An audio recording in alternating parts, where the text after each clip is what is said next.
शांति। आज 6 मई 2022 दिन शुक्रवार की साकार मुरली। आइए अब सुनते हैं मीठे बाप दादा के मधुर महावाक्यों को। मीठे बच्चे, तुम ब्राह्मणों को ईश्वर की गोद मिली है। तुम्हें नशा रहना चाहिए।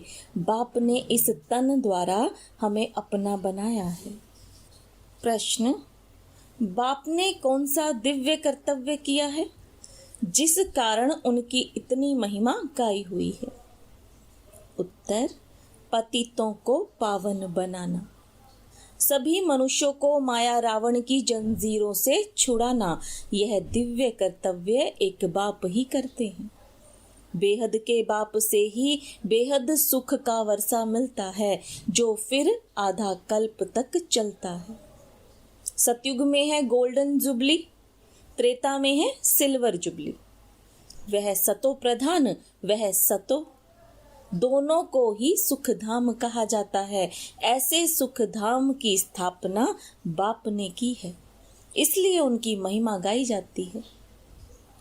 गीत, इंसाफ का मंदिर है ये, भगवान का घर है। कहना है जो तुझे कह दे, तुझे किस बात का डर है।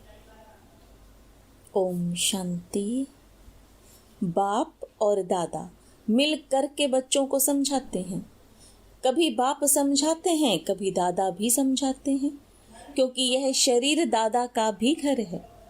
परम पिता परमात्मा तो रहते हैं परम धाम में।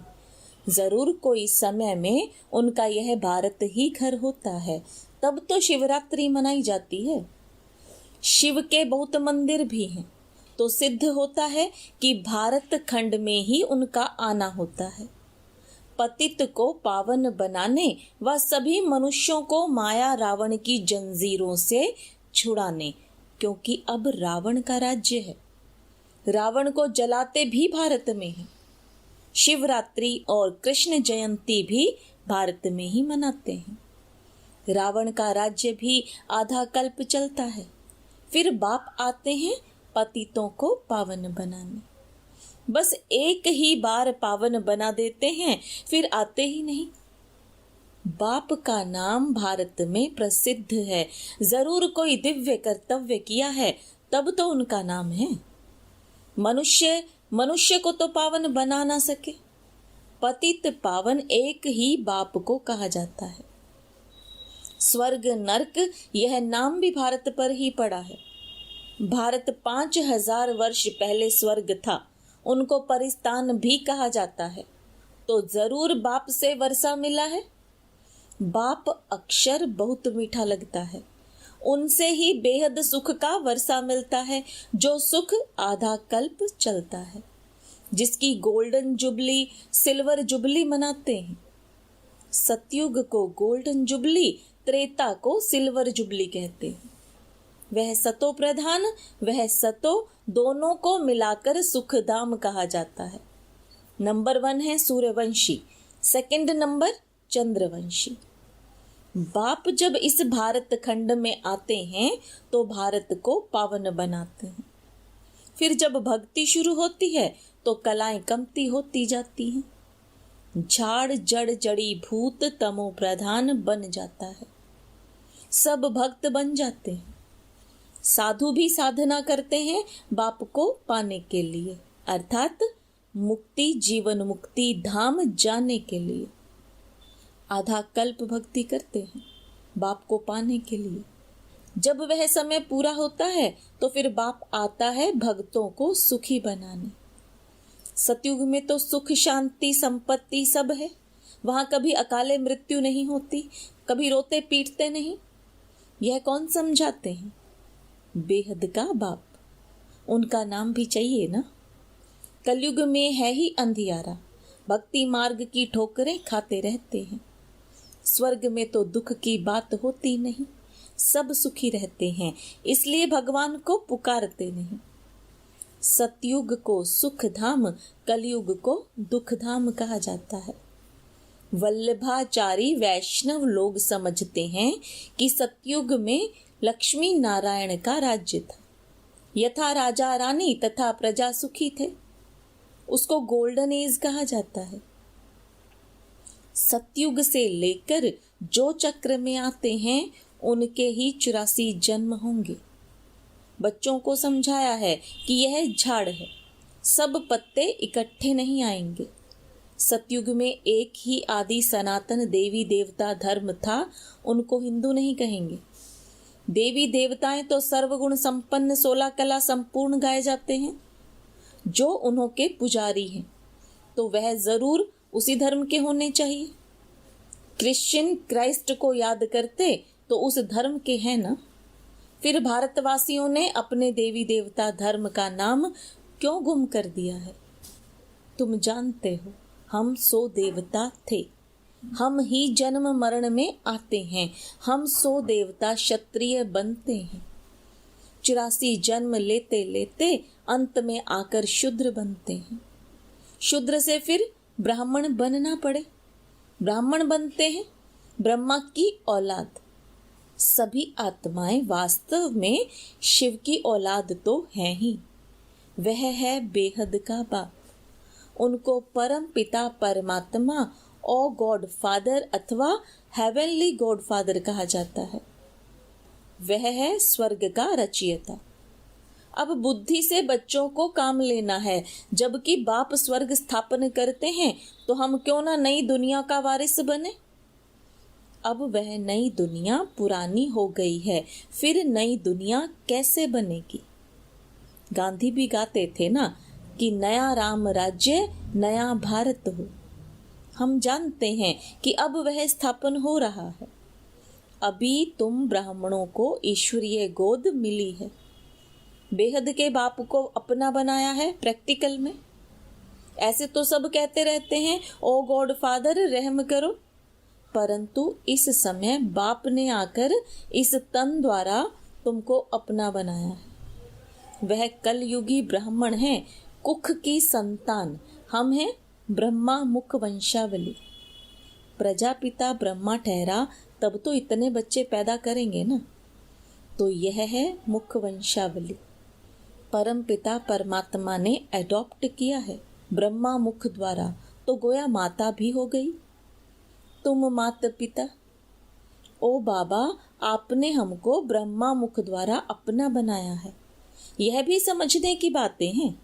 ज्ञान सागर एक ही बाप है। ज्ञान से ही सदगति अर्थात दिन होता है, अज्ञान से रात होती है। कलयुग तो रात है ना। इनको भक्ति मार्ग कहा जाता है। शास्त्र सब भक्ति मार्ग के हैं। उनसे कोई बाप के पास पहुंचने का रास्ता नहीं मिलता है। बाप आते ही हैं कल्प कल्प। शिवरात्रि मनाते हैं तो जरूर वह आते हैं। उनको अपना शरीर नहीं है। ब्रह्मा विष्णु शंकर को भी देवता कहा जाता है।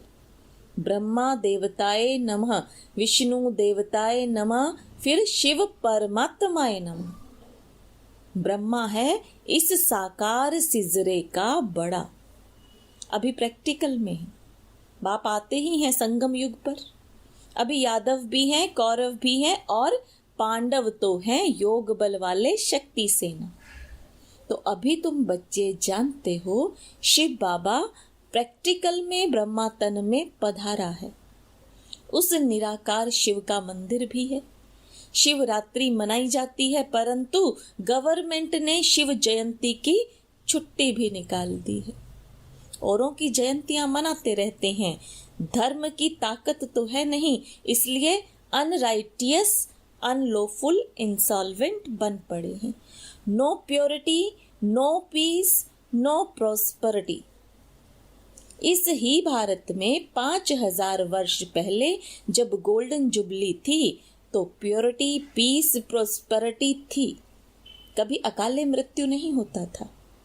भारत जैसा ऊंच संपत्तिवान और कोई हो नहीं सकता। भारत खंड है सबसे ऊंच। उनकी हिस्ट्री भी बनी हुई है। पावन भी यह भारत तो पतित भी यह भारत बनता है। आदि सनातन देवी देवता धर्म वाले ही यह चक्र लगाकर शूद्र वर्ण में आए, फिर शूद्र वर्ण से अब ब्राह्मण वर्ण में आए हो। देवताओं से भी ब्राह्मण वर्ण ऊंच चोटी पर है। सतयुगी देवताओं की जो महिमा है वह बाप की महिमा से अलग है। बाप को कहते हैं ज्ञान का सागर, आनंद का सागर। फिर देवताओं को कहेंगे सर्वगुण संपन्न। वहां विकार की बात नहीं। शास्त्रों में तो बहुत गपोड़े लगा दिए हैं कि कृष्णपुरी में भी कंस, रावण आदि थे। वास्तव में तो इस समय कंसपुरी है, फिर सतयुग में होगी कृष्णपुरी।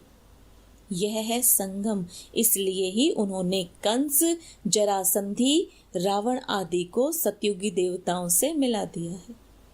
यह है ही आसुरी रावण संप्रदाय। अभी तुम ईश्वरीय संप्रदाय बने हो। ईश्वरीय गोद में आकर पवित्र बन फिर 21 जन्मों के लिए दैवी गोद में जाते हो।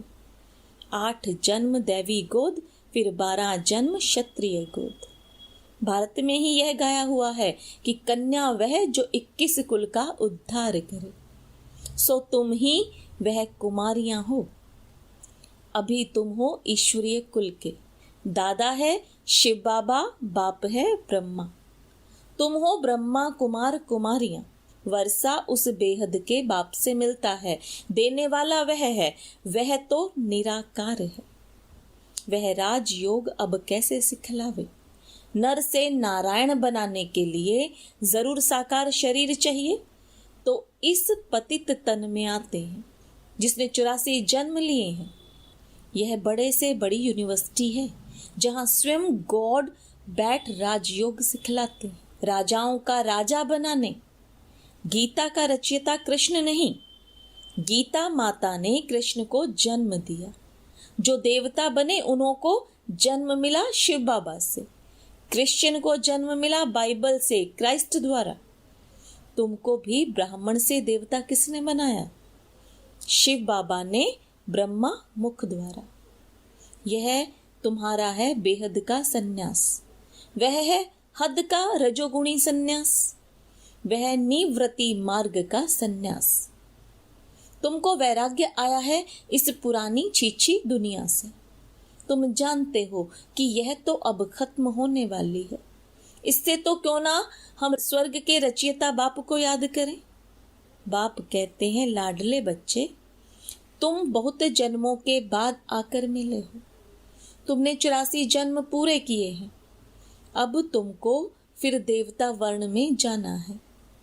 इसमें परहेज भी बहुत है। अशुद्ध चीज खा ना सके। बाप कहते हैं, मैं संगम पर ही आता हूँ, मूत पलीती कपड़ों को पावन बनाने। अब मौत सामने खड़ा है। यादव, कौरव और पांडव भी हैं, तो जरूर पांडव पति भी होगा। पांडव पति पिता परमात्मा को कहेंगे। तुम फिर हो पंडे, राह बताते हो सुख धाम शांति धाम की। इसलिए तुमको पांडव शिव शक्ति सेना कहा जाता है। यादव यूरोप वासी तो अपने ही कुल का नाश करते हैं। भारत में है पांडव और कौरव, जिनके लिए कहते हैं कि असुर और देवताओं की युद्ध चली। तुम अभी तो देवता नहीं हो, बनना है। श्रीमत से तुम स्वर्ग के मालिक बनते हो। बाकी सबकी है आसुरी रावण मत। आधा कल्प रावण की मत चलती है। अभी तो सारी दुनिया तमो प्रधान है। यह है रुद्र ज्ञान यज्ञ, जहां बाप बैठ राजयोग सिखलाते हैं। जब राजाई स्थापन हो जाती है तो यह विनाश ज्वाला प्रज्वलित होती है। यह ज्ञान प्राय लोप हो जाता है। फिर ड्रामा अनुसार जो भी शास्त्र हैं भक्ति मार्ग के, वही निकलेंगे। सन्यासियों के फॉलोअर्स बहुत होंगे। सभी पाप धोने गंगा पर जाते हैं। अब गंगा नदी तो किसी को पावन कर नहीं सकती। वह तो पानी के सागर से निकली हुई है। ज्ञान गंगाएं तुम हो, जो ज्ञान सागर से निकली हो। बाकी गंगा कोई पतित पावनी होती नहीं। बच्चों को फिर से भक्ति का फल, बेहद सुख का वर्षा देने आया हूँ। जो बाप से आकर पढ़ेंगे वही स्वर्ग में आएंगे। बाकी सब अपने अपने सेक्शन में चले जाएंगे। इस ड्रामा चक्र को भी समझना है। चक्र को जानने से तुम चक्रवर्ती राजा बनते हो। गवर्नमेंट ने भी चक्र निकाला है। 3 शेर दिखाकर फिर नीचे लिखते हैं सत्यमेव जयते। अब शिव बाबा तुम सब पार्वतियों को आकर अमर कथा सुना रहे हैं, अमरपुरी का मालिक बनाने। इसको ही सत्यनारायण की कथा व अमर कथा कहा जाता है। यह कथा एक ही बार सुनकर तुम स्वर्ग के मालिक बनते हो, बाकी सब हैं दंत कथाएं। अच्छा, मीठे मीठे सिकिलदे बच्चों प्रति माता पिता बाप दादा का याद प्यार और गुड मॉर्निंग। रूहानी बाप की रूहानी बच्चों को नमस्ते।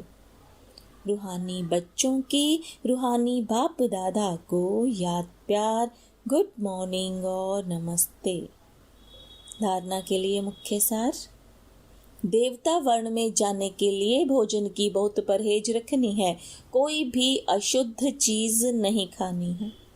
इस पुरानी छी छी दुनिया जो कि अब खत्म होने वाली है, इससे बेहद का वैराग्य रख स्वर्ग के रचयिता बाप को याद करना है। वरदान, अपनी शक्तियों व गुणों द्वारा निर्बल को शक्तिवान बनाने वाले श्रेष्ठ दानी व सहयोगी भव। श्रेष्ठ स्थिति वाले सपूत बच्चों की सर्व शक्तियां और सर्व गुण समय प्रमाण सदा सहयोगी रहते हैं। उनकी सेवा का विशेष स्वरूप है बाप द्वारा प्राप्त गुणों और शक्तियों का अज्ञानी आत्माओं को दान और ब्राह्मण आत्माओं को सहयोग देना। निर्बल को शक्तिवान बनाना, यही श्रेष्ठ दान व सहयोग है। जैसे वाणी द्वारा व मनसा द्वारा सेवा करते हो, ऐसे प्राप्त हुए गुणों और शक्तियों का सहयोग अन्य आत्माओं को दो, प्राप्ति कराओ। स्लोगन, जो दृढ़ निश्चय से भाग्य को निश्चित कर देते हैं वही सदा निश्चिंत रहते हैं। ओम शांति।